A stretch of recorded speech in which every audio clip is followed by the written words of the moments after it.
दोस्तों, AutoCAD 2D tutorial में आपका फिर से स्वागत है। आज हम बात करने वाले हैं मॉडिफाई पैलेट्स के कुछ कमांड्स की। मॉडिफाई पैलेट में बहुत सारे कमांड्स हैं जिसको हम 3 या 4 पार्ट्स में वन बाय वन कवर करने वाले हैं। तो आज के वीडियो में जो सबसे इम्पोर्टेंट कमांड्स है उसको हम सीखेंगे। तो आज के वीडियो में हम सीखेंगे move, copy, rotate, trim, extend और ऑफसेट। ये 6 कमांड बहुत ज़्यादा आप यूज़ करने वाले हैं। तो सबसे पहले सबसे यूज़फुल ये 6 कमांड सीख लेते हैं। तो शुरू करते हैं आज का वीडियो।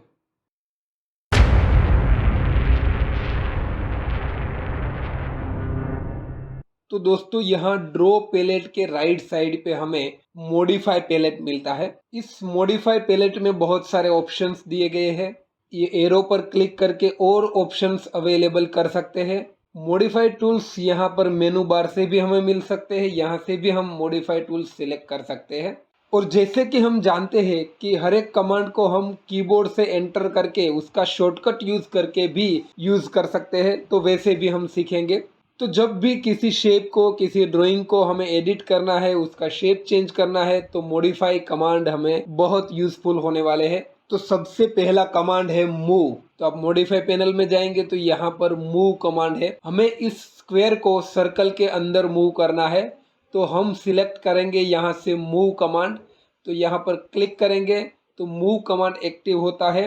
आप यहाँ पर देखेंगे कमांड बार में मूव और उसके बाद लिखा है सिलेक्ट ऑब्जेक्ट। तो हमें जिस ऑब्जेक्ट को मूव करना है उसे सिलेक्ट करना है। तो मैं ये स्क्वायर को सिलेक्ट कर रहा हूँ, इसके ऊपर क्लिक करना है। हम एक साथ मल्टीपल ऑब्जेक्ट भी सिलेक्ट कर सकते हैं। मुझे अभी एक ही ऑब्जेक्ट करना है तो मैंने इसको सिलेक्ट किया।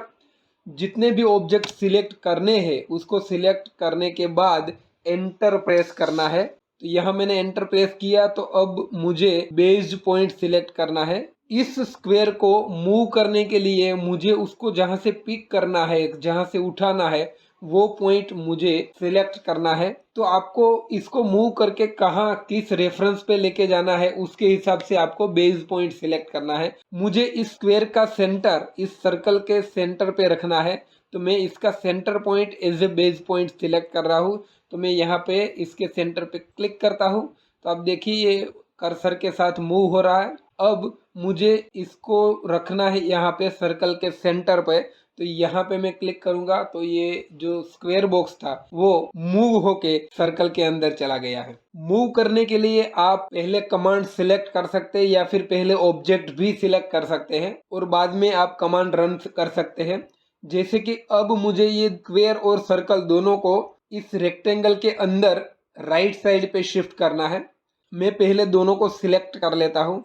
तो ये दोनों सिलेक्ट हो गए हैं। आप बाद में भी सिलेक्ट कर सकते हैं। अब मैं शॉर्टकट से मूव कमांड एक्टिवेट करूंगा। तो मुझे टाइप करना है एम फिर एंटर।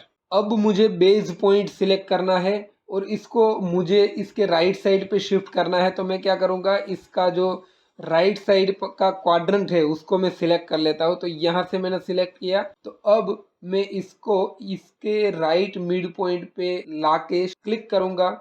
तो यहाँ पर मेरे जो दोनों ऑब्जेक्ट थे वो मूव हो गए हैं। तो ये काम करता है मूव कमांड। आप किसी भी ऑब्जेक्ट को उसके ऊपर क्लिक करके उसको ड्रैग करके भी मूव कर सकते हैं ऐसे, लेकिन इसमें हमें स्नैप पॉइंट या रेफरेंस पॉइंट नहीं मिलते हैं, ट्रैकिंग नहीं मिलता है। तो इसलिए अगर हम मूव कमांड यूज करते हैं तो ऑब्जेक्ट को डिजायर्ड लोकेशन पर इजीली और स्पीड से मूव कर सकते हैं। अब आगे बढ़ेंगे। हमारा नेक्स्ट कमांड है कॉपी। तो कॉपी कमांड एक ही ऑब्जेक्ट को मल्टीपल टाइम कॉपी कर देता है।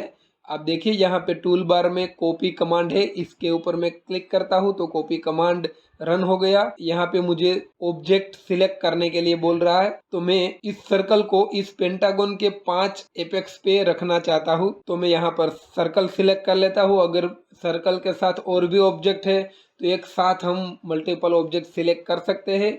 ऑब्जेक्ट सिलेक्ट करने के बाद एंटर प्रेस करना है। अब मुझे बेस पॉइंट सिलेक्ट करना है। तो मैं बेस पॉइंट के रूप में इसका सेंटर सिलेक्ट करता हूँ। मुझे यहाँ पे इसको कॉपी करना है तो मैं यहाँ पे क्लिक करूँगा तो कॉपी हो गया। ऐसे हम पॉइंट सिलेक्ट करके जितनी भी जगह पे इसको कॉपी करना है कर सकते हैं। मैंने 5 एपेक्स पर 5 सर्कल कॉपी कर दिए हैं। तो एस्केप की प्रेस करने से हम कमांड से बाहर निकल सकते हैं। जिस ऑब्जेक्ट को हमें कॉपी करना है, अगर उसका डिस्टेंस हमारे पास है तो डिस्टेंस देकर भी हम उसको कॉपी कर सकते हैं। तो ये वाला केस देखिए, इसमें हमें ये दोनों सर्कल और जो वर्टिकल सेंटर लाइन है, तीनों ऑब्जेक्ट को राइट साइड पे 80 mm और 140 mm पे कॉपी करना है। तो देखते हैं कैसे करते हैं। सबसे पहले मैं कॉपी कमांड का शॉर्टकट लिखूंगा CO, फिर एंटर करना है तो कॉपी कमांड रन हो जाएगा।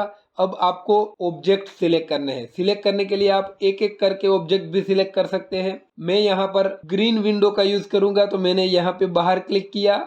यहाँ पे देखिए आप ग्रीन विंडो बन रहा है, जिसमें मैंने इस तीनों ऑब्जेक्ट को पार्शियली कवर कर लिया है। और यहाँ पे मैं क्लिक करूंगा तो आप देखिए तीनों ऑब्जेक्ट सिलेक्ट हो गए हैं। अब मैं एंटर प्रेस करूंगा तो मेरा ऑब्जेक्ट सिलेक्शन खत्म हुआ। अब मुझे बेस पॉइंट सिलेक्ट करना है, तो मैं बेस पॉइंट के रूप में इस सर्कल का सेंटर ले लेता हूँ। अब मुझे किस डायरेक्शन में इसको कॉपी करना है वो मुझे स्पेसिफाई करना है। तो मैं यहाँ से ऑर्थो ऑन रखता हूँ, जिससे कि ये इस लाइन पे ही कॉपी होंगे। इस डायरेक्शन में मुझे कॉपी करना है। अब मुझे टाइप करना है 80, जो कि डिस्टेंस है। 80 टाइप करके मैं एंटर करूंगा तो देखिए 80 mm पे इसको मैंने कॉपी कर दिया है। अब फिर से मुझे 140 पे कॉपी करना है, तो मैं क्या करूंगा, फिर से 140 एंटर करूंगा और एंटर प्रेस करने से फिर से देखिए 140 mm पे दूसरी बार ये कॉपी हो गया। इस तरह से मुझे जहां पर जितनी बार इसको कॉपी करना है मैं कर सकता हूँ। एस्केप प्रेस करने से इस कमांड से मैं बाहर निकल जाऊंगा। तो ये दोनों हो गए बेसिक कमांड। अब आगे बढ़ते हैं। नेक्स्ट कमांड हमारा है रोटेट। तो रोटेट कमांड से हम एक या एक से ज़्यादा ऑब्जेक्ट को रोटेट कर सकते हैं किसी भी एंगल पर। तो सबसे पहले अगर मुझे इस लाइन को 45 डिग्री रोटेट करना है तो रोटेट कमांड यूजफुल है। तो मॉडिफाई पैनल से हम रोटेट कमांड सिलेक्ट करते हैं। तो यहाँ प्रेस करने से यहाँ पे आप देखिए रोटेट कमांड एक्टिव है और बोल रहा है कि सिलेक्ट ऑब्जेक्ट। जितने भी ऑब्जेक्ट आपको सिलेक्ट करने हैं यहाँ से सिलेक्ट कर लीजिए। मैंने ये इस लाइन को सिलेक्ट किया है, फिर मैं एंटर प्रेस करता हूँ। अब मुझे बेस पॉइंट सिलेक्ट करना है। रोटेट कमांड में बेस पॉइंट बहुत ही इंपॉर्टेंट है। बेस पॉइंट वो है जो कि फिक्स रहेगा और उसके अराउंड ऑब्जेक्ट रोटेट होगा। आप देखिए यहाँ पे अगर इसका एंड पॉइंट में सिलेक्ट कर लेता हूँ तो ये line around this point rotate होगी। तो ये देखिए मैंने इसको सिलेक्ट कर लिया है। अब ये रोटेशन नहीं दिख रहा है क्योंकि मेरा ऑर्थो मोड ऑन है, उसको मैं ऑफ कर देता हूँ। तो आप देखिए ये लाइन रोटेट हो रही है। और बेस पॉइंट के रूप में हमने ये जो एंड पॉइंट था उसको सिलेक्ट किया था, तो ये लाइन इसके अराउंड रोटेट हो रही है। अब मैं इसको कहीं पे भी क्लिक करके रोटेट कर सकता हूँ। और अगर मेरे पास स्पेसिफिक एंगल है, समझ लो मैं 45 एंटर कर रहा हूँ, तो 45 टाइप करके मैं एंटर प्रेस करूंगा तो ये जो लाइन है 45 डिग्री एंगल पे रोटेट हो चुकी है। रोटेट कमांड के लिए आप पहले ऑब्जेक्ट को सिलेक्ट करने के बाद भी रोटेट कमांड एक्टिवेट कर सकते हैं। यहाँ मैंने लाइन को सिलेक्ट कर लिया है, मैं फिर एंटर कर रहा हूँ RO, जो कि रोटेट कमांड का शॉर्टकट है। फिर एंटर प्रेस करता हूँ तो यहाँ मुझे अब ऑब्जेक्ट ऑलरेडी मैंने सिलेक्ट किया है, तो मुझे बेस पॉइंट सिलेक्ट करना है। तो इस बार बेस पॉइंट के रूप में मैं इसका मिड पॉइंट सिलेक्ट करता हूँ। तो इसको मैं क्लिक करूंगा तो आप देखिए इसकी मिड पॉइंट के अराउंड ये लाइन रोटेट हो रही है। मैं यहाँ पर 15 लिख के एंटर करूंगा तो 45 से आगे और 15 डिग्री ये रोटेट हो चुकी है, लेकिन इस बार ये मिड पॉइंट के अराउंड रोटेट हुई है। ऑटोकैड में अगर आपको पान करना है तो आप यहाँ से पान वाला टूल भी सिलेक्ट कर सकते हैं। यहाँ पे मैं अगर क्लिक करूंगा तो ये हैंड का सिंबल आएगा और फिर मैं माउस बटन ड्रैग करके ऐसे पूरा जो ड्राइंग स्क्रीन है, वर्क स्पेस है, उसको पान कर सकता हूँ। यही काम हम माउस का जो स्क्रॉल बटन है उसको प्रेस करके कर सकते हैं। अब इस पेंटागन को मुझे रोटेट करना है, तो उसके लिए फिर से मैं RO एंटर करूंगा। तो अब मुझे ऑब्जेक्ट सिलेक्ट करना है, उसके रूप में मैं पेंटागन पे कहीं पे भी क्लिक करूंगा तो पूरा का पूरा पेंटागन सिलेक्ट हो गया है। अब सिलेक्शन के बाद एंटर प्रेस करना है। अब मुझे बेस पॉइंट स्पेसिफाई करना है। तो इसका बेस पॉइंट, अगर मैं इसका सेंटर जो है जियोमेट्रिकल सेंटर, उसको मैं क्लिक करता हूँ तो आप देखिए ये अराउंड दैट सेंटर रोटेट हो रहा है। उसमें अगर आप एंगल देंगे 90 डिग्री, समझ लो मैंने एंगल दिया तो ये 90 डिग्री पे रोटेट हो चुका है। पेंटागन को सिलेक्ट करके RO एंटर करता हूँ तो फिर से रोटेट कमांड सिलेक्ट हो गया है। मैं अगर एक कॉर्नर पॉइंट को सिलेक्ट करूंगा तो ये around the corner point rotate होगा। तो इस तरह काम करता है रोटेट कमांड। तो रोटेट कमांड का हम प्रैक्टिकल यूज देखेंगे। तो यहाँ पे राइट साइड में एक ड्राइंग बना हुआ है, ऐसा ड्राइंग मैं यहाँ पर बनाना चाहता हूँ। तो आप देखिए आधा ड्राइंग मैंने बना के रखा है। अब मुझे यहाँ पे आप देखिए 30 डिग्री पे दोनों साइड पे एक एक सेंटर लाइन चाहिए और वो सेंटर लाइन पे सर्कल चाहिए। तो इस तरह का अगर मैं ड्राइंग बनाना चाहता हूँ तो यहाँ पे मैं रोटेट कमांड को यूज कर सकता हूँ। तो देखते हैं कैसे करते हैं। तो सबसे पहले मैं रोटेट कमांड एक्टिव कर रहा हूँ, RO एंटर।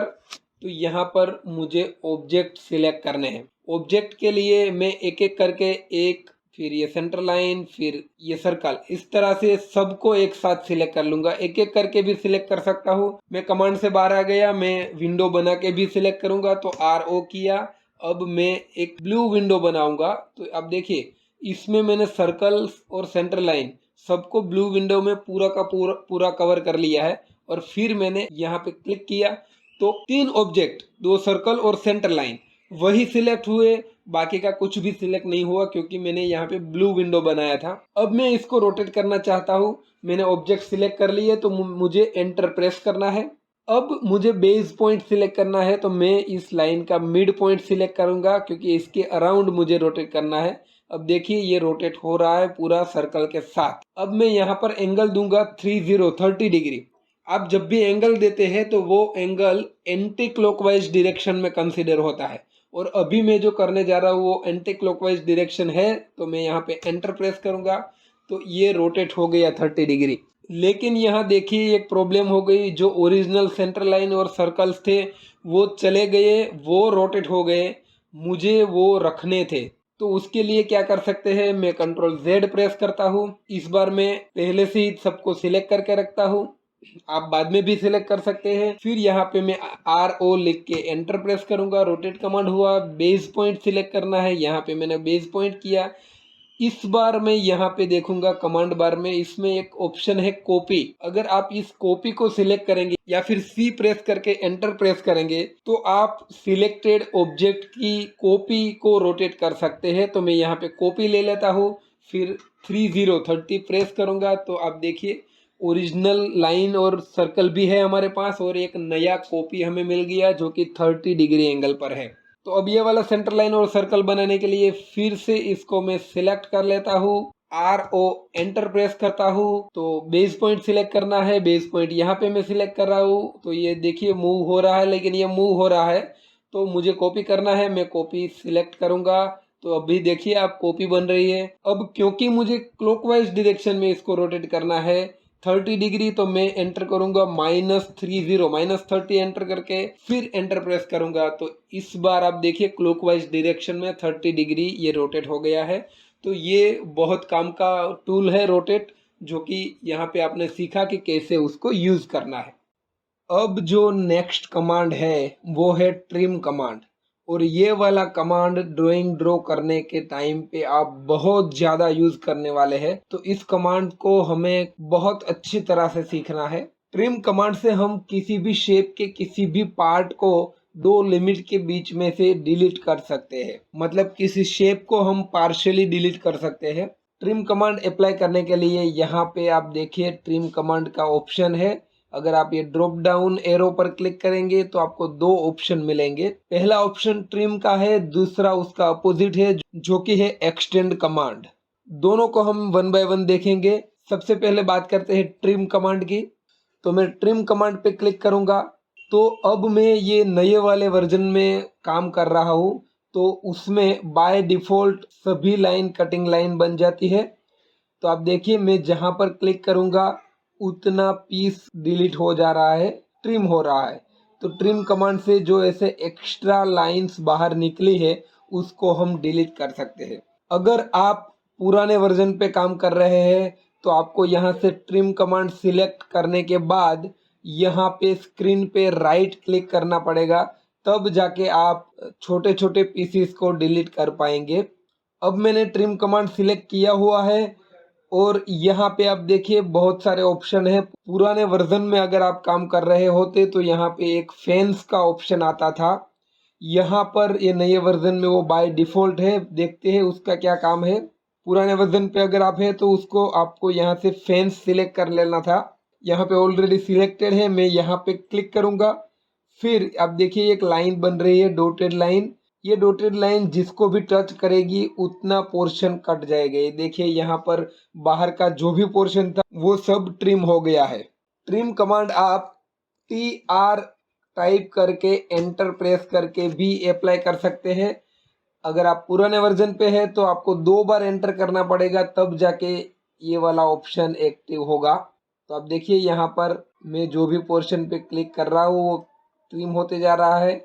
मैं यहाँ से एक साथ बहुत सारे एलिमेंट्स को भी ट्रिम कर सकता हूँ। पुराने वर्जन में आप सभी ऑब्जेक्ट को सिलेक्ट करने के बाद TR टाइप करके एंटर करेंगे तो भी ये वाले ऑप्शन एक्टिव हो जाएंगे, जिसमें आप छोटे छोटे पार्ट को कट कर सकते हैं। आप जहां से भी चाहे आप ऐसे सर्कल के छोटे पार्ट्स भी डिलीट कर सकते हैं। आप देखिए मैं बीच बीच में से सर्कल को भी काट रहा हूँ, तो यहाँ पे आप देखिए ट्रिम होता जा रहा है। अब मैं फिर से ट्रिम कमांड ले रहा हूँ और अब मैं क्या करता हूँ, कटिंग एज देता हूँ। देखिए क्या होता है। तो यहाँ पे मैं सिलेक्ट कर रहा हूँ कटिंग एज। तो अब मुझे कटिंग एज सिलेक्ट करनी है। अगर मैं इस लाइन को कटिंग एज के रूप में सिलेक्ट करता हूँ तो मैं इस पर क्लिक करूँगा, फिर एंटर प्रेस करूँगा, तो ये जो लाइन है वो कटिंग लाइन बन गई। अब मैं अगर इसके ऊपर क्लिक करूँगा, आप देखिए ध्यान से, इसको क्लिक करता हूँ तो ये लाइन जो हमारी कटिंग लाइन थी वहां तक पूरे की पूरी ट्रिम हो रही है। वो बीच वाली लाइन को कंसीडर नहीं कर रही है, क्योंकि अभी हमारी जो ये वाली लाइन है जो ब्लू में दिख रही है वो ही कटिंग लाइन बन गई है। अगर मैं लेफ्ट साइड पर किसी भी लाइन पे क्लिक करता हूँ तो भी वो लाइन कटिंग लाइन तक ट्रिम हो जाएगी।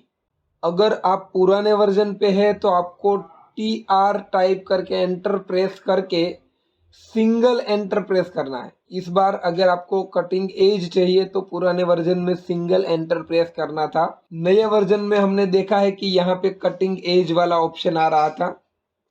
दूसरा एक ऑप्शन आप देखिए क्रॉसिंग का ऑप्शन है।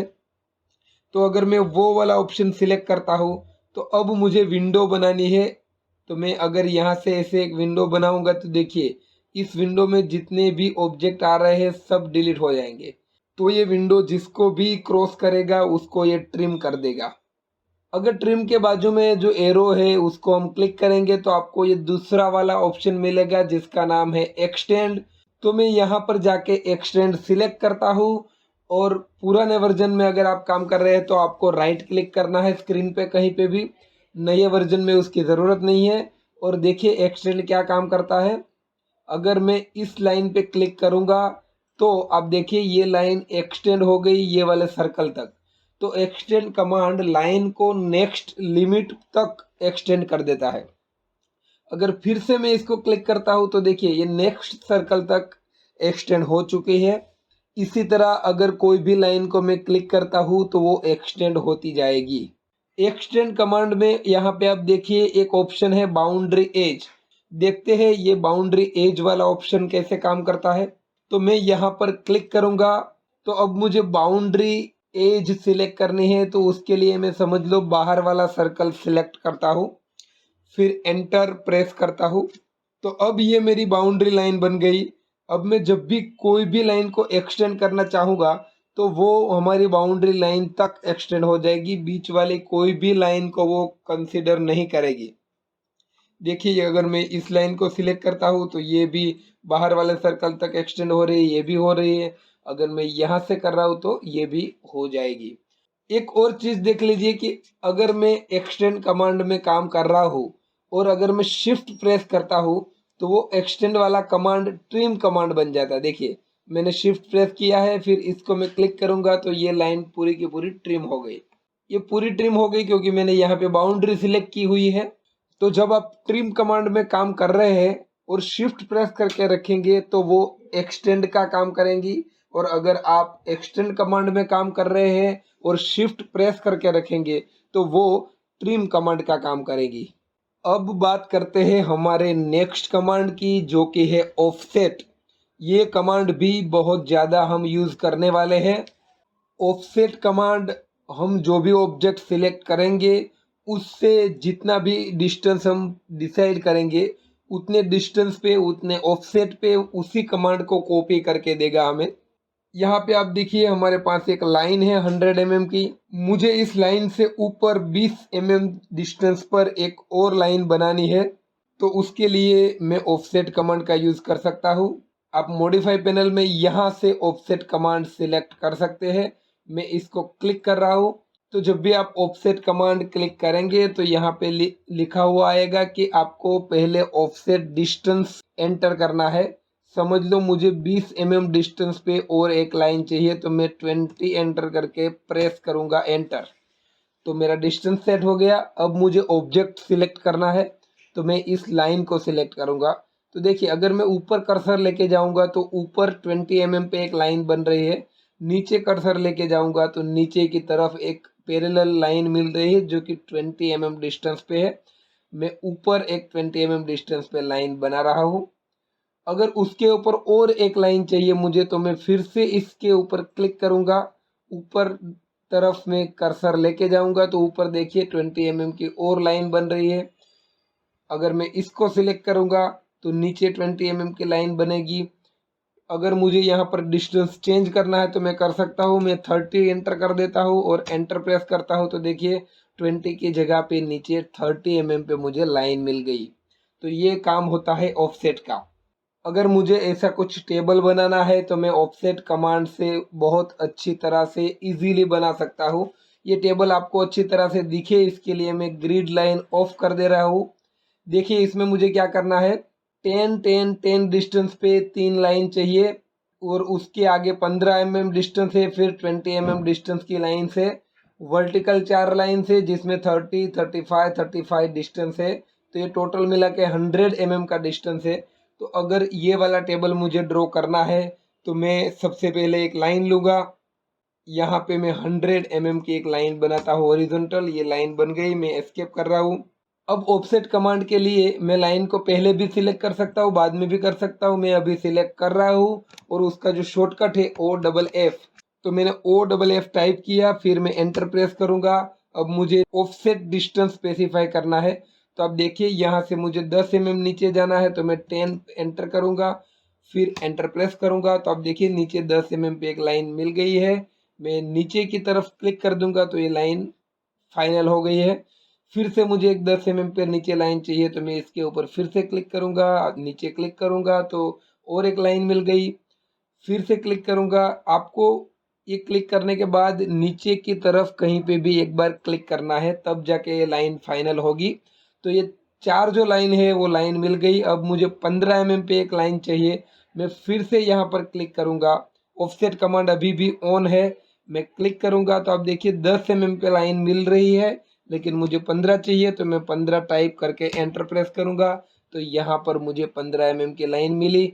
फिर से मैंने क्लिक किया है उस लाइन पे, नीचे की तरफ कर्सर ले गया तो यहाँ पे 10 पे लाइन मिल रही है, मुझे चाहिए 20 पे। तो 20 टाइप किया और एंटर किया। तो अब देखिए तो कितना क्विकली हमने सभी हॉरिजॉन्टल लाइन बना ली है। अब मुझे वर्टिकल लाइंस बनानी है, तो मैं ऑफसेट कमांड से बाहर निकल जाऊंगा, एस्केप प्रेस करूंगा, एल एंटर करूंगा, लाइन कमांड एक्टिव किया। यहाँ पे मैंने एक लाइन बना दी है, एस्केप प्रेस किया। अब मुझे इस लाइन को ऑफसेट करना है इस साइड पे। मैं यहाँ से भी ऑफसेट कमांड ले सकता हूँ। मैं OFF टाइप करके एंटर प्रेस कर रहा हूँ।